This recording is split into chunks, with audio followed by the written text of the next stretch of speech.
رب اشرح لي صدري ويسر لي أمري واحلل عقدة من لساني يفقهوا قولي رب زدني علما وارزقني عملا سبحانك لا علم لنا إلا ما علمتنا إنك أنت العليم الحكيم هل أتاك اے حبیب صلی اللہ علیہ وسلم کیا پہنچی ہے آپ کے پاس حدیث ضیف ابراہیم المکرمین، بات حضرت ابراہیم علیہ السلام کے معزز مہمانوں کی۔ اذ دخلوا علیہ، جب وہ مہمان داخل ہوئے ان کے پاس، فقالوا سلاما، اور انہوں نے حضرت ابراہیم علیہ السلام کو سلام کیا۔ قال سلام، حضرت ابراہیم علیہ السلام نے سلام کا جواب دیا۔ قوم منکرون، اور دل ہی دل میں کہنے لگے یہ اجنبی لوگ ہیں۔ فراغ الی اہلہ، پھر نظر بچا کر چلے گئے گھر والوں کے پاس۔ فجاء بعجل سمین، پس لے آئے بچھڑا بنا ہوا۔ فقربہ الیہم، پس اس بچھڑے کو قریب کیا ان کے۔ قال، اور پھر کہنے لگے الا تأکلون، کیا تم کھاتے نہیں ہو؟ فأوجس منہم خیفہ، پس محسوس کیا حضرت ابراہیم نے ان کی طرف سے خوف۔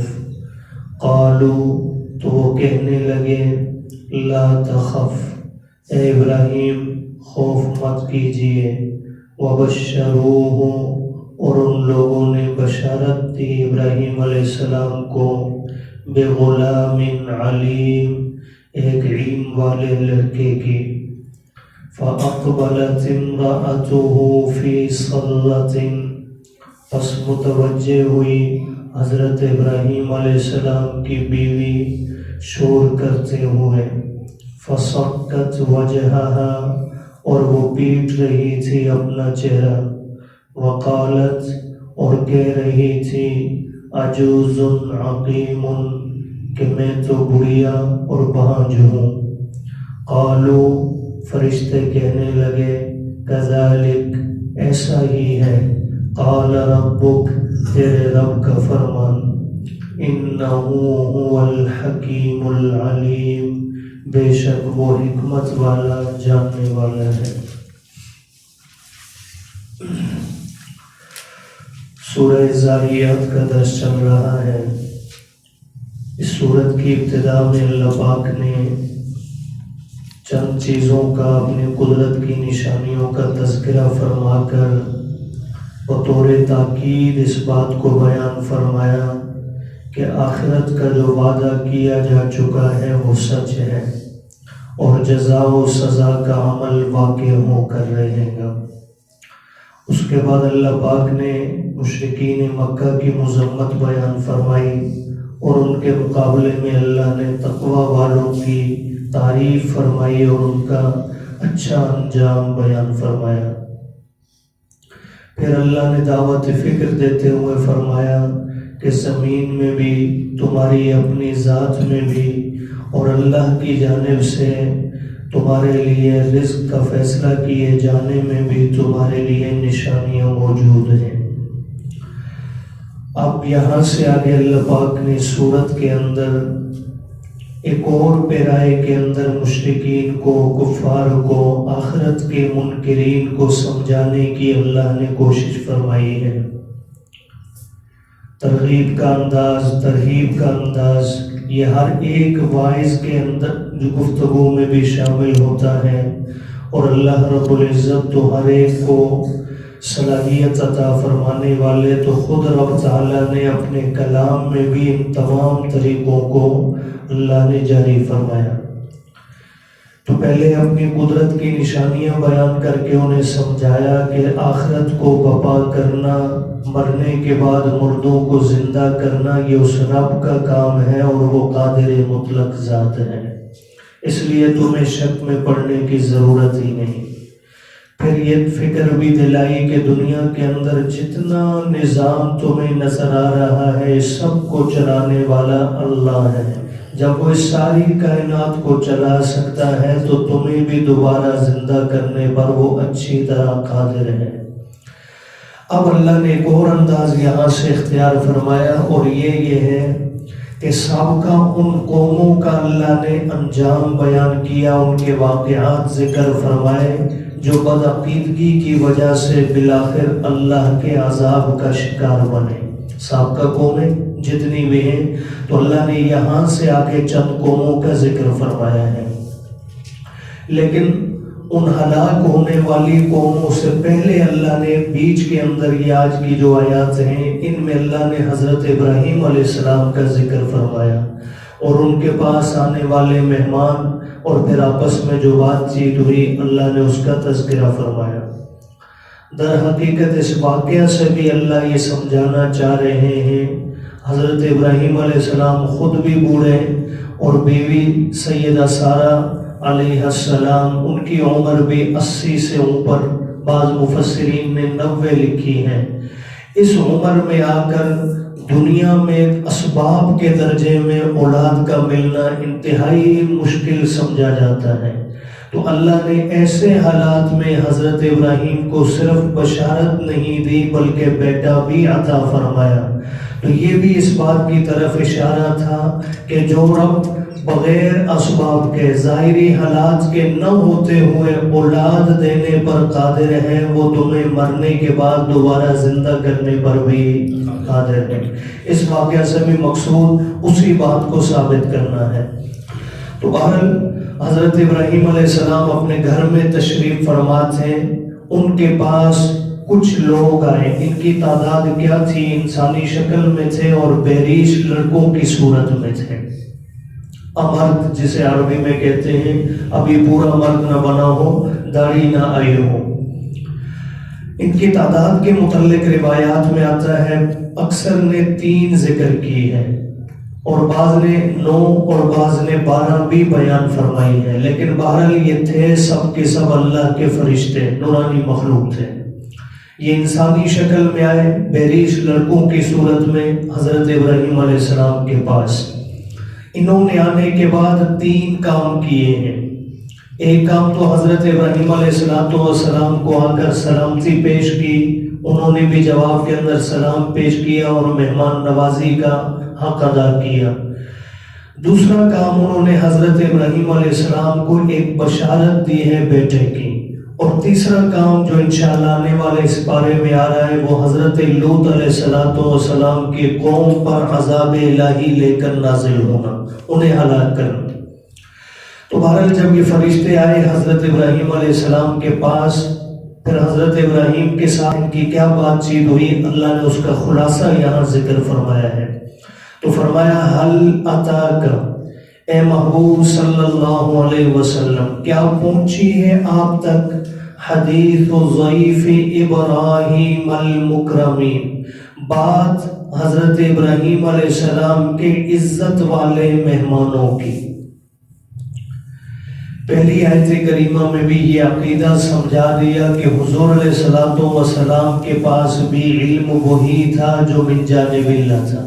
اب جب تک میرے رب نے یہ آیات اتاری نہیں تو حضرت ابراہیم کے ساتھ کیا واقعہ پیش آیا، آنے والے لوگ کون تھے، حضور کو بھی علم نہیں تھا۔ تو ہر چیز کا ہر وقت ہر حال میں علم صرف کس کے پاس ہے جی؟ اللہ کے پاس۔ تو اس لیے اللہ فرما رہے ہیں میرے محبوب پہنچی آپ تک بات حضرت ابراہیم علیہ السلام کی عزت والے مہمانوں کی، مراد وہی فرشتے ہیں۔ اذ دخلوا علیہ، جب وہ فرشتے آئے حضرت ابراہیم علیہ السلام کے پاس، داخل ہوئے ان کے گھر میں، فقالوا سلاما، اور انہوں نے آتے ہی سلام پیش کیا۔ مسئلہ سمجھا دیا کہ سب سے پہلا کام کیا ہے جی؟ ایک دوسرے کو سلام کرنا۔ ہمارے ہاں بسا اوقات میں اس پر پہلے بھی کئی بار ذکر کر چکا ہوں، فیس ملاقات ہو تو چلے وہاں تو قدرے ہم سلام کر دیتے ہیں، لیکن چند ایسے مواقع ہیں جہاں ہم اس سلام کی سنت کو بھول جاتے ہیں۔ ایک موبائل پر جب ہم کال اٹھاتے ہیں تو فوراً ہم ہیلو کا لفظ بول رہے ہوتے ہیں معاذ اللہ، حالانکہ یہ لفظ بعض لوگوں نے لکھا ہے علماء نے کہ یہ معنی کے اعتبار سے بھی اچھا نہیں ہے۔ بہرحال اگر معنی اس کا ٹھیک ہو بھی تو یہ انگریز کا لفظ ہے، اور ہمیں اللہ کے پیارے حبیب صلی اللہ علیہ وسلم کی الفاظ مبارک کی صورت میں، قرآن کے الفاظ کی صورت میں، فرشتوں کے لفظ کی صورت میں مبارک دعا ملی ہوئی ہے، تو ہمیں بجائے کسی دنیا کے کافر کے جملے کو قبول کرنے کے ہمیں قرآن کی آیت کو قبول کرنا چاہیے۔ تو سلام کی عادت اور اس کی روٹین بنائیں، گھر میں بچوں کو بھی جب دروازے سے داخل ہو، اسکول سے واپس آئیں، مسجد سے سلام نہ کریں تو بچے کو روک دیں تعلیم کی انداز میں، اسے کہہ دیں نہیں بیٹا باہر جاؤ دروازے سے اور واپس اندر آؤ اور سلام کر کے آؤ۔ ایسے ہی گھر سے جاتے ہوئے بھی اگر انہوں نے سیکھا ہوا نہیں، بجائے اس کے کہ جی قاری صاحب کیا پڑھاتے ہیں، اسکول میں کیا پڑھاتے ہیں، استاد آج سلام بھی نہیں سکھاتے، کہ میری اور آپ کی ذمہ داری بھی ہے۔ اور یہ ابتدائی تربیت یاد رکھیے 90% یہ ماں باپ کی ذمہ داری ہے، 10% صرف استاد پر رہی ہے۔ اس لیے اس سے اپنے آپ کو بری و ذمہ نہ سمجھے۔ بچہ گھر سے جا رہا ہے تو تب بھی اسے روک کر کہیں بیٹا سلام کر کے جاؤ۔ اگر افراد کم ہوں تو ہاتھ دے کر سلام کریں، اور یہ بھی یاد رہے مسئلہ یہاں پر صرف ہاتھ دینا یہ کافی نہیں ہے، اگر دور ہے تو صرف اشارہ کر دینا یہ کافی، بلکہ یہ اشارہ کرنا تو یہود کا طریقہ ہے۔ لیکن گنجائش ہے اس میں کہ آپ زبان سے بھی تلفظ کریں، اور سامنے کوئی دور ہے آپ جا کر مل نہیں سکتے تو پھر ہاتھ سے اشارہ ساتھ کر سکتے ہیں، تاکہ وہ سمجھ جائے کہ یہ بولنے والا مجھے کیا کہہ رہا ہے۔ لیکن صرف اشارہ کرنا یہ صحیح نہیں ہے۔ تو اس لیے ملتے ہوئے اگر جو مل رہے ہاتھ دے رہے تو صرف ہاتھ ملانا کافی نہیں، بلکہ زبان سے السلام علیکم کے الفاظ کہنا بھی ضروری ہے جی۔ تو بہرحال سلام کی عادت بنائیں۔ یہاں بھی دیکھیے اب فرشتے آئے ہیں اللہ کے پیغمبر کے پاس، اور وہ فرشتے بھی آ کر کہہ رہے ہیں سلام ہو آپ پر۔ قال سلام، حضرت ابراہیم علیہ السلام نے بھی جواب میں سلام فرمایا، وعلیکم السلام۔ اور دل ہی دل میں اب سلام کا جواب تو دے دیا، لیکن دل ہی دل میں سوچ رہے ہیں جسے رب جان رہے ہیں۔ اللہ نے یہاں بیان کر دیا کہ ابراہیم دل میں کہنے لگے قوم منکرون، یہ بندے میرے گھر تو آ گئے، سلام تو کر رہے ہیں، لیکن یہ ہیں اجنبی، یہ میری پہچان میں نہیں آ رہے، یہ کون لوگ ہیں، اپنے دل میں کہہ رہے ہیں۔ لیکن باہر اب گھر پہ تو آ گئے ہیں۔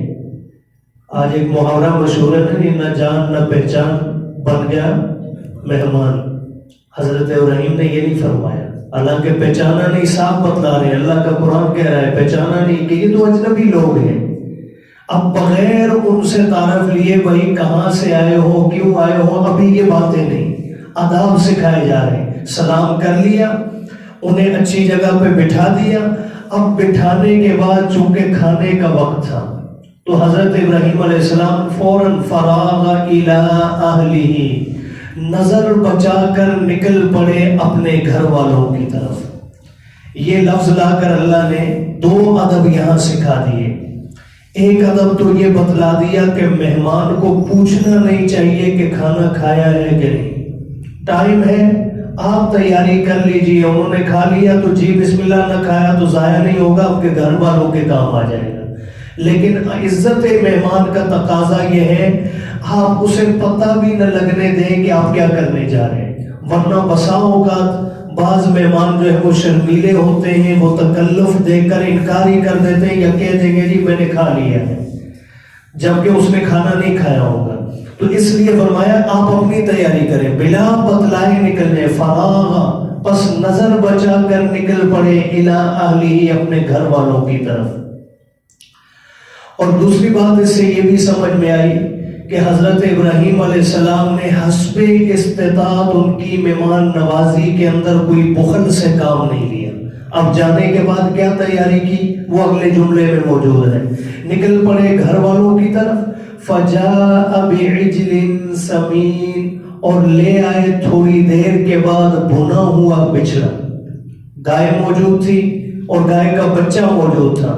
تو گائے دودھ دینے کے لیے کام آ رہی تھی, اسے رکھ دیا, اور جو بچہ تھا اس کا وہ ذبح کیا, اور اس کے بعد اسے بنایا, پکایا اور تیار کر کے. یہ نہیں کہ آنن فانن ہو گئے. یہ بیچ کے واقعے کو, تفصیل کو قرآن نے بیان نہیں کیا. گئے, ذبح کیا, بوٹیاں بنائی, اس کی گھر والوں کو بھی دی, اور ساتھ خود بھی. جیسے لگ یہ رہا ہے کہ حضرت ابراہیم علیہ السلام درمیان میں واپس لوٹے نہیں, گھر والوں کے ساتھ معاون بنے, اور کھانا تیار ہو گیا تو بھون کر وہ بچڑے کا گوشت لے کر سامنے آ گئے. فَقَرَّبَهُ إِلَيْهِمْ, فرمایا لانے کے بعد وہ کھانا, وہ بنا ہوا بچڑا ان مہمانوں کے قریب کیا. لیکن مہمان ہے کہ آگے ہاتھ بڑھاتے ہی حضرت ابراہیم علیہ السلام متفکر ہوئے. اب پہلے تو سوال فرمایا, قَالَ أَلَا تَأْكُلُونَ, کیا تم لوگ کھاتے نہیں ہو؟ یعنی تمہیں کھانے کی طلب نہیں, کیا وجہ ہے؟ اور دل ہی دل میں خود فَأَوْجَسَ مِنْهُمْ خِيفَةً, محسوس کیا ان کی جانب سے ڈر, چونکہ اس زمانے کا رواج تھا, اس وقت کے دشمن بھی نسلی ہوا کرتے تھے. اب تو اللہ معاف فرمائے, دوست بھی نسلی ڈھونڈنا بڑا مشکل کام ہے. اس زمانے کا دشمن بھی نسلی ہوتا تھا. جس گھر کا نمک کھا لے اس گھر پر پھر حملہ نہیں کرتا تھا.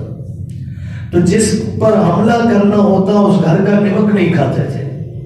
تو یہ اس بات کی نشانی ہوتی تھی کہ گھر آیا مہمان, کھانا نہیں کھا رہا تو گویا وہ بتلا رہا ہے کہ تیرا نمک کھا کر تجھ پر حملہ نہیں کرتا میں, اس لیے تیرا نمک نہیں کھا رہا ہوں تاکہ تجھ پر میں حملہ کر سکوں. تو حضرت ابراہیم دل میں ڈرے.